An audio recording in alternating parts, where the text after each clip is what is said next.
உங்களுக்கு தெரிஞ்சிருக்கும். அண்மையில மன்னார் இளம் பட்டதாரி பெண் ஒருவர் தாய் ஒருவர் உயிரிழந்த சம்பவம் தொடர்பாக அர்ச்சுனா வந்து அந்த இடத்துக்கு போய் நிறைய சம்பவங்கள் அங்கு நடந்து பிறகு அர்ச்சுனா கைது செய்யப்பட்டு அதற்கு பிறகு நிறைய பிரச்சனைகள் அது தொடர்பாக நடந்தது உங்களுக்கு தெரிஞ்சிருக்கும். அதற்கு பின்னர் நீதிமன்றத்துல வந்து இவருக்கு எதிராக 7 குற்றச்சாட்டுகள் முன்வைக்கப்பட்டு 7ஆம் தேதி வரையில இவர் விளக்கமறியல்ல வைக்கப்படும் என்று சொல்லியிருந்தவே. அதற்கு பிறகு யாழ்ப்பாணத்தில் இருக்கிற பொதுமக்கள் உட்பட அர்ச்சுனாவின் ஆதரவாளர்கள் பலர் அர்ச்சுனாவுக்கு சாதகமாக அவருக்கான நீதி கிடைக்க வேண்டும் என்ற நோக்கத்துல வவுனியாவில் இருக்கிற பிரபல சட்டத்தண்ணி அண்டன் புனிதநாயகத்தை வச்சு அவருக்கு ஆதரவாக ஒரு வழக்கொண்டு தாக்கல் செஞ்சிருந்தார். அதுல வந்து இவருக்கு பிணை வழங்குவதற்காக ஒரு நகர்த்தல் பத்திரம் வந்து தாக்கல் செய்தார். அந்த வழக்கு நேற்று எடுத்துக் கொள்ளப்பட்டது. அதில் நிறைய காரசாரமான விவாதங்கள் 2 சட்டத்தண்ணிகளுக்கும் இடையிலேயே நடந்தது. அப்ப அந்த காரசார விவாதங்களின் போது வைத்தியர் அர்ச்சுனா ஒரு நீரிழிவு நோயாளி, அவரால் தொடர்ந்து அங்க இருக்க முடியாது என்ற காரணத்தை காட்டி அவருக்கு பிணை வழங்குவதற்கான ஏற்பாடுகள் செய்யப்பட்டன. இருந்தாலும் கூட அந்த பிணை இருவரது வாக்குவாதங்களையும் கேட்டு, அதாவது வந்து இருவரது வாக்குவாதங்களையும் கேட்ட நீதிபதி அவர் அந்த பிணையை நிராகரிச்சிருக்கிறார். அதன் பின்னரான காலப்பகுதியில் இப்ப சமூக வலைத்தளங்கள்ல ஒரு பேசுபொருள் வந்தொன்றுக்கு என்னன்னு பாத்தீங்கன்னா, ஒரு விஷயத்தை பற்றியே திருப்பி காய்ச்சோன்றிருக்கிறோம். என்ன விஷயம் என்று பாத்தீங்கன்னா, வைத்தியர் அர்ச்சுனா உணவருந்தாமல் இருக்கிறார். அதாவது வந்து அவர் நீரிழிவு நோயாளி என்ற காரணத்துக்காக அந்த சிறைச்சாலையில கொடுக்கப்படுற உணவை அவர் அருந்தாமல் இருக்கிறார் என்ற தகவல்கள் பரவி வருது. உண்மையிலேயே ஒருவர் சிறைச்சாலையில அப்படி உணவருந்தாமல் இருக்கின்ற பொழுது அது பல சட்ட சிக்கல்களை ஏற்படுத்தும். அவர் உடல்நிலைக்கு ஏதாவது பிரச்சனை வந்தாலோ அல்லது அவரது உயிருக்கு ஏதாவது ஆபத்து வந்தாலோ அது சிறைச்சாலை நிர்வாகத்தின் மேல பல சட்ட சிக்கல்களை உருவாக்கும். இதுவும் அர்ச்சுனாவுக்கு சாதகமாக பலராலும் பார்க்கப்படுது. சமூக வலைத்தளங்களையும் இந்த விடயம் திரும்ப பேசப்பட்டு கொண்டு வருது. அது மட்டும் இல்லாம இன்னும் ஒரு முக்கியமான விடயம் ஒன்று வந்திருக்கு. என்னன்னு பாத்தீங்கன்னா, மன்னார் மாவட்டத்தின், அதாவது வந்து மன்னார் மாவட்டத்தின் பொது வைத்தியசாலையின் வைத்திய பணிப்பாளர் ஒரு அறிக்கை ஒன்று விட்டிருக்கார். அந்த அறிக்கையில அந்த குறிப்பிட்ட மரணம் நடந்தது தொடர்பாக சில பேர் மருத்துவமனையில் இருக்க நிர்வாகத்துறையினர் சில பேர் குற்றம் இழைச்சிருக்கணும், தவறிழைச்சிருக்கணும். அதன் காரணமாகத்தான் இந்த இறப்பு சம்பவம் நிகழ்ந்தது என்று அவர் ஒரு அறிக்கை ஒன்றை வெளியிட்டிருக்கிறார். அது மட்டும் இல்லாம அது மத்திய விசாரணை குழுவும் இங்க வந்து, அதாவது மத்திய சுகாதார விசாரணை குழுவும் அந்த மருத்துவமனைக்கு வந்து விசாரணைகளை மேற்கொள்ள இருக்குது. அந்த அறிக்கை சம்பந்தமான விஷயத்தை தான் நாங்க இப்ப பார்க்க போறோம். அந்த அறிக்கையை நான் வாட்சி காட்டுறேன். அது தொடர்பாக பல செய்திகள் வந்திருக்கு, வாட்சி காட்டுன்னு பாரு. மன்னார் மாவட்ட பொது வைத்தியசாலையில் இளம் பட்டதாரி பெண் மரணம் தொடர்பான விசாரணை குழுவின் விசாரணை நிறைவுக்கு வந்துள்ளது. மன்னார் மாவட்ட பொது வைத்தியசாலையில் பட்டதாரியான இளம்தாய் ஒருவர் சிகிச்சை பலனின்றி பரிதாபமாக உயிரிழந்த சம்பவம் தொடர்பில் வடமாகாண சுகாதார அமைச்சு செயலாளரினால் அமைக்கப்பட்ட சுயாதீன விசாரணை குழுவின் விசாரணைகள் நிறைவடைந்துள்ள நிலையில் சம்பவ தினத்தின் போது சிலர் தவறிழைத்துள்ளமை அடையாளம் காணப்பட்டுள்ளதாக மன்னார் மாவட்ட பொது வைத்தியசாலையின் பணிப்பாளர் வைத்தியர் அசாத் எம் ஹனீபா தெரிவித்துள்ளார். இவ்விடயம் தொடர்பாக அவரை தொடர்பு கொண்டு உடவியலாளர்கள் வினவிய போது அவர் இவ்வாறு தெரிவித்துள்ளார். அவர் மேலும் தெரிவிக்கையில், மன்னார் தம்பனைக்குளம் பகுதியைச் சேர்ந்த பட்டதாரியான இளம்தாய் ஒருவர் மன்னார் மாவட்ட பொது வைத்தியசாலையில் சிகிச்சை பலனின்றி உயிரிழந்தார். இந்த சம்பவமானது கடந்த 28ஆம் தேதி ஞாயிற்றுக்கிழமை இடம்பெற்றுள்ளது. குறித்த பெண்ணின் மரணத்தின் போது சம்பவ தினம் விடுதியில் இருந்தவர்களின் அசமந்த போக்கே காரணம் என குற்றம் சுமத்தப்பட்டுள்ளது. குறித்த மரணம் தொடர்பாக வடமாகாண சுகாதார அமைச்சினால் சுயாதீன விசாரணை குழு ஒன்று நியமிக்கப்பட்டு மன்னார் மாவட்ட பொது வைத்தியசாலைக்கு வருகை தந்து துரித விசாரணைகளை முன்னெடுத்துள்ளனர். குறித்த விசாரணைகள் நிறைவடைந்துள்ளது. விசாரணைகளின் அடிப்படையில் சிலர் தவறிழைத்துள்ளமை கண்டுபிடிக்கப்பட்டுள்ளது. இவ்விடயம் தொடர்பாக விசேட அறிக்கை வடமாகாண சுகாதார அமைச்சின் செயலாளருக்கு மேலதிக நடவடிக்கைகளுக்கு அனுப்பி வைக்கப்பட்டுள்ளது. மேலும் மத்திய சுகாதார அமைச்சின் விசாரணை குழு ஒன்று மன்னார் மாவட்ட பொது வைத்தியசாலைக்கு வருகை தந்து விசாரணைகளை முன்னெடுக்க உள்ளனர். குறித்த பெண் மரணமடைந்ததை தொடர்ந்து உடனடியாக விசாரணைகள் ஆரம்பிக்கப்பட்டுள்ளன. மத்திய சுகாதார அமைச்சின் விசாரணைகள் முடிவடைந்தவுடன் தவறிழைத்தவர்களுக்கு எதிரான நடவடிக்கைகள் முன்னெடுக்கப்படும். மேலும் குறித்த பெண்ணின் மரணம் தொடர்பாக உள்நாடு மற்றும் வெளிநாடுகளில் இருந்து எனது தொலைபேசிக்கு பல்வேறு அழைப்புகள் மேற்கொள்ளப்பட்டு கொலை அச்சுறுத்தல்களும் விடுக்கப்பட்டு வருகின்றது. குறித்த அச்சுறுத்தல் குறித்து மன்னார் போலீஸ் நிலையத்தில் முறைப்பாடு செய்துள்ளதாகவும் அவர் தெரிவித்துள்ளார் என்றவாறாக அவர் கொடுத்த அந்த அறிக்கை இருக்கு. உண்மையிலேயே இந்த விடயம் பலராலும் பார்க்கப்பட வேண்டும். உண்மையிலேயே இப்படி ஒரு விடயம் தவறிழைச்சிருக்கிறோம் என்ற விஷயம் உண்மையிலேயே பலரும் இதை பார்க்கணும். மத்திய சுகாதார அமைச்சு வந்து விசாரணைகளை மேற்கொள்ற பட்சத்துல அங்க இருக்கிற விசாரணை குழுவுல என்னென்ன முடிவுகள் எடுக்கணுமோ அது உடனடியாக நிறைவேற்றப்படணும். தவறிழைத்தவர்களுக்கு உடனடியாக அதற்குரிய தண்டனைகள் வழங்கப்படணும். ஏனென்றால் மருத்துவத்துறை என்றது உண்மையிலேயே மற்றவர்கள் உயிரை காக்கிற துறை என்றபடியா இதற்கான நடவடிக்கைகள் உடனே எடுக்கப்பட வேண்டும். இது பற்றி மருத்துவர் அர்ச்சுனா கதைச்சா பிறகு நிறைய பேர் இது பற்றி இந்த விடயங்களை தொடர்பட்டிருக்கிறார். அரசியல் தலைவர்கள் உட்பட, அது மட்டும் இல்லாம இங்கே இருக்கிற அரசியல் கட்சிகள் ஆதரவாளர்கள் கூட ஒரு அறிக்கைகளை சமர்ப்பிச்சிருக்கணும். அங்க நேர்ல போய் மன்னார் மாவட்ட வைத்தியசாலைக்கு நேர்ல போய் காய்ச்சிருக்கணும். அதாவது வந்து வைத்தியர் ரச்சனா இந்த விடயத்தை கையாண்ட பிறகு இப்படியான சம்பவங்கள் நடந்திருக்கும். உண்மையிலேயே இந்த விடயம் பலராலும் பாரதூரமாக பார்க்கப்பட்டது. உண்மையிலேயே அந்த தாய்க்கு நீதி கிடைக்க வேண்டும் என்றதுதான் அனைவரது நோக்கமாகவும் இருக்கிறது. உண்மையிலேயே தொடர்பான வழக்கு நாளையும் எடுத்துக்கொள்ளப்பட இருக்கு. இந்த வழக்கின் போது கூட பிணை வழங்கப்படுமா அல்லது தொடர்ந்தும் இவரது விளக்கமறியல் நீடிக்கப்படுமா என்று பலரும் பலவாறாக கருக்கணும். உண்மையிலேயே இடையீட்டு மனுல வந்து பிணை நிராகரிக்கப்பட்டதால இவரது விளக்கமறியல் நீடிக்கப்படலாம் என்றுதான் சட்ட வல்லுநர்கள் தொடர்ந்தும் சொல்லி வண்ணம் இருக்கிறோம். என்ன நடக்குது இன்னும் தெரியல எங்களுக்கு உத்தியோகபூர்வமாக. நாளைக்கு விசாரணை நடந்தப்பதான் தெரியும். அது பற்றின தகவல்களையும் நாங்கள் உங்களுக்கு தாரத்துக்கு தயாரா இருக்கோம். இவ்வாறு பிரச்சனைகள் போய்கொண்டிருக்கிற இந்த சூழ்நிலையில அது வைத்தியர் அர்ச்சுனாவை கைது செய்வதற்கு எதிராக மன்னாளில் ஒரு பாரிய போராட்டம் ஒன்று நடத்துறதுக்கு தீர்மானிச்சிருக்கணும். அது சொந்தமான காணொலியையும் நான் இதோட நினைச்சுவிடும். அந்த காணொலியை பார்த்து வாங்க. நாளை காலை அர்ஜுனா அவர்களுக்கு ஆதரவாக, மருத்துவர் அர்ஜுனா அவர்களுக்கு ஆதரவாக நாளை காலை மன்னர் பஸ் நிலையம் அருகாமையில் அணிதிரள்வோம். அர்ஜுனாவின் கைதை எதிர்த்து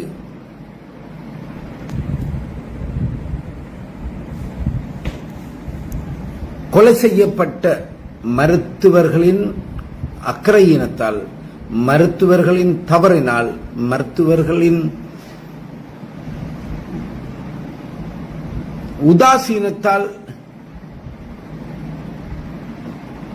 கொலை செய்யப்பட்ட, உயிரிழந்த எமது சொந்தம் சந்தியா அவர்களது மரணம் தொடர்பாக நியாயமான விசாரணைகளை உடனடியாக முன்னெடுக்க வேண்டும் என்றும், அது சம்பந்தப்பட்ட மருத்துவ அதிகாரிகள் அனைவரும் கைது செய்யப்பட்டு நீதிமன்றத்தின் முன் நிறுத்தப்பட வேண்டும் என்றும், இது சம்பந்தமாக விசேட புலனாய்வு துறையினரால் இந்த விசாரணை முன்னெடுக்கப்பட வேண்டும். அனைத்தும் வெளிப்படையாக நடைபெற்று இதில் சம்பந்தப்பட்ட அனைவர் மீதும் நடவடிக்கை எடுக்கப்பட வேண்டும் என்றும் கூறி, நாளை காலை மன்னார் பஸ் நிலையம் முன்பாக 8 மணிக்கு நாங்கள் அனைவரும் ஒன்று சேர்ந்து அர்ஜுனா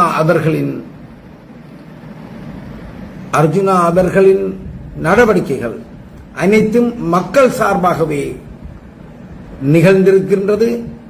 அங்கே எந்த ஒரு குற்றமும், அதாவது அவர் அங்கே யார் மீதும் காட்டு மிராண்டித்தனமான நடவடிக்கைகள் எதையும் செய்யவில்லை. அவர் நியாயம் கேட்கத்தான் எல்லோர் முன்பாகவும் எல்லோருடனும் பேசியிருக்கின்றார். அவர் எந்த ஒரு தவறும் இழைக்காத எங்கள் மருத்துவர் அர்ஜுனாவின் கைதை நாங்கள் எதிர்த்து, தவறாக அர்ஜுனாவை கையாண்ட போலீசாரின் நடவடிக்கைகளை எதிர்த்து, அர்ஜுனாவுக்கு ஆதரவாக ஒரு மக்களின் ஒரு கொலை நடந்திருக்கின்றது. அந்த கொலை எப்படி நடைபெற்றது என்பதை ஒரு மருத்துவராக, அனுபவமுள்ள ஒரு மருத்துவராக,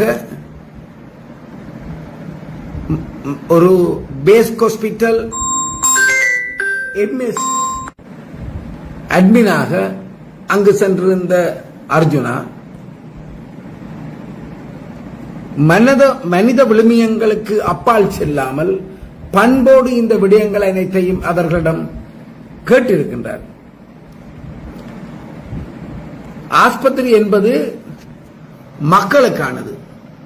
அது யாருக்கும் சொந்தமான ஒரு தனிப்பட்ட வீடு கிடையாது. ஒரு மருத்துவராக,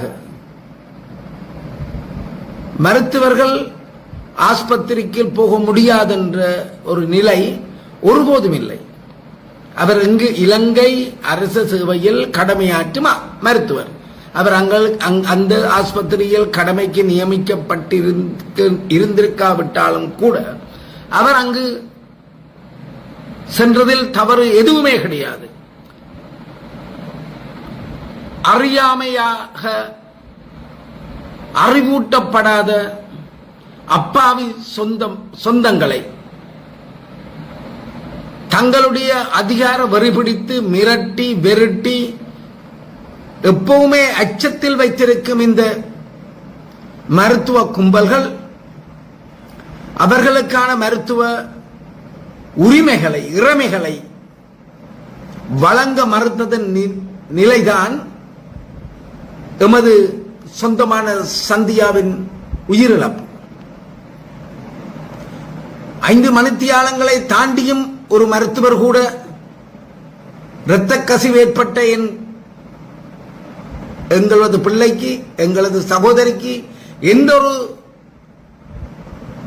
ஆக்ஷனும் எடுக்காமல் எந்த ஒரு உதவியும் புரியாமல் அவரை சாகடித்திருக்கின்றார்கள். அப்பேற்பட்ட இந்த தவறான இந்த மருத்துவ நடவடிக்கைகளுக்கு எதிராக இந்த மருத்துவர்கள் அந்த ஆஸ்பத்திரியில் இருந்திருந்த மருத்துவர்களுக்கு எதிராக மருத்துவ ஆஸ்பத்திரியில் கடமையாற்றிய அனைவர்களுக்கும் எதிராக நடவடிக்கைகள் முன்னெடுக்கப்பட வேண்டும்.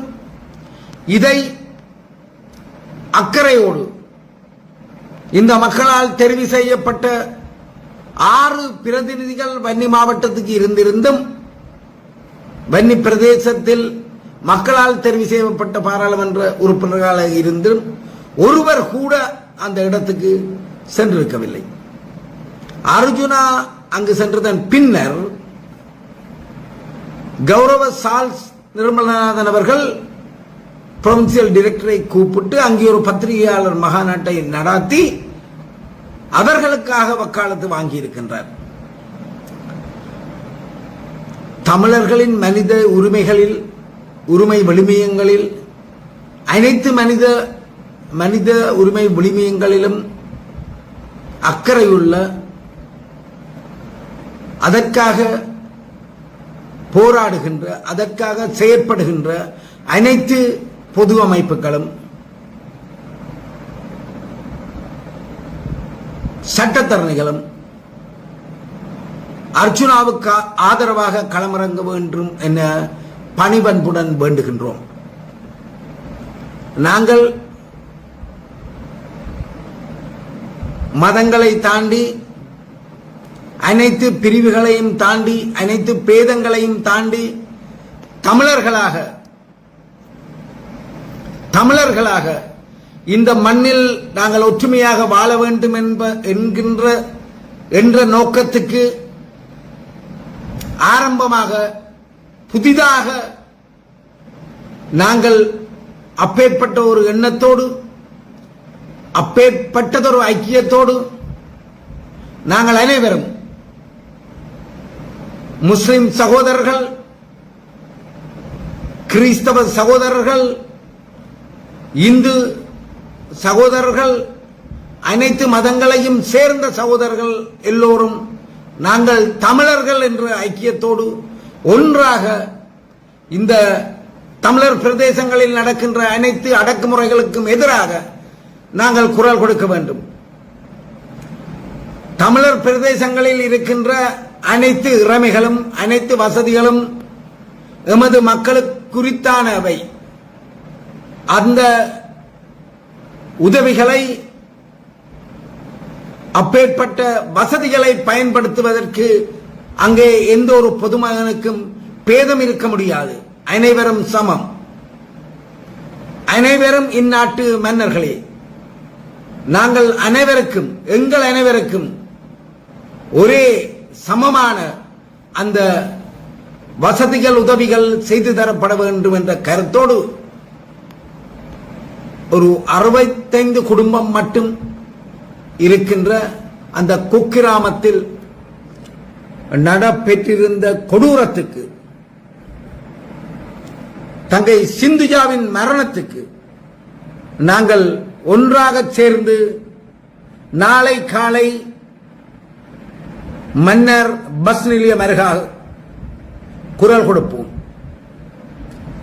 பேதங்கள் மறந்து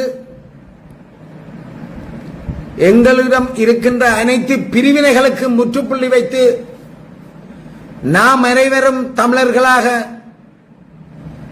எமது இளைஞர் பரம்பரை தமிழர்களை வருங்காலத்தில் வழிகாட்ட வேண்டி எமது இளைஞர் பரம்பரை எங்களது அரசியல் விடுதலையை, எங்களது அரசியல் போராட்டங்களை எங்களுக்காக பேசவல்ல சக்தியாக இளவயது எங்கள் மன்னர்கள் எங்களை ஆள வேண்டும் என்ற எண்ண கருத்தோடு நாங்கள் அனைவரும் எங்களை பிரித்து ஆள